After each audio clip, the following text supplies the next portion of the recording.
আমার প্রার্থনা শোনো 25শে বৈশাখ। আর একবার তুমি জন্ম দাও রবীন্দ্রনাথের। হতাশায় স্তব্ধ বাক্য, ভাষা চাই আমরা নির্বাক। পাঠাবো মৈত্রীর বাণী সারা পৃথিবীকে জানি ফের।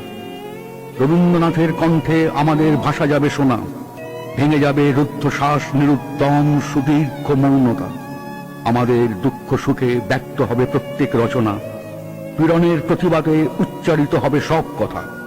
আমি দিব্য চক্ষে দেখি অনাগত সে রবীন্দ্রনাথ, দস্যুতায় দীপ্ত কণ্ঠ বিগত দিনের, ধৈর্যের বাঁধন যার ভাঙে দুঃশাসনের আঘাত, যন্ত্রণায় রুদ্ধবাক যে যন্ত্রণা সহায়হীনের, বিগত দুর্ভিক্ষে যার উত্তেজিত তিক্ত তীব্র ভাষা, মৃত্যুতে ব্যথিত আর লোভের বিরুদ্ধে খরধার, ধ্বংসের প্রান্তরে বসে আনি দৃঢ় অনাহত আশা।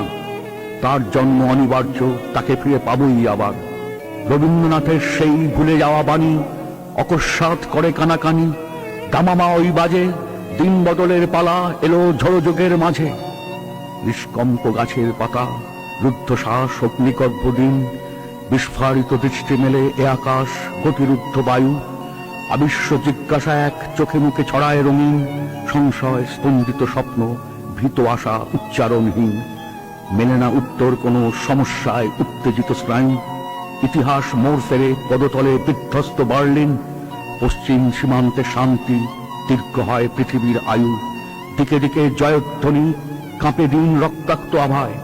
রাম রাবণের যুদ্ধে বিক্ষত এ ভারত জটায়ু, মৃতপ্রায় যুদ্ধাহত পীড়নে দুর্ভিক্ষে মৌন মুখ।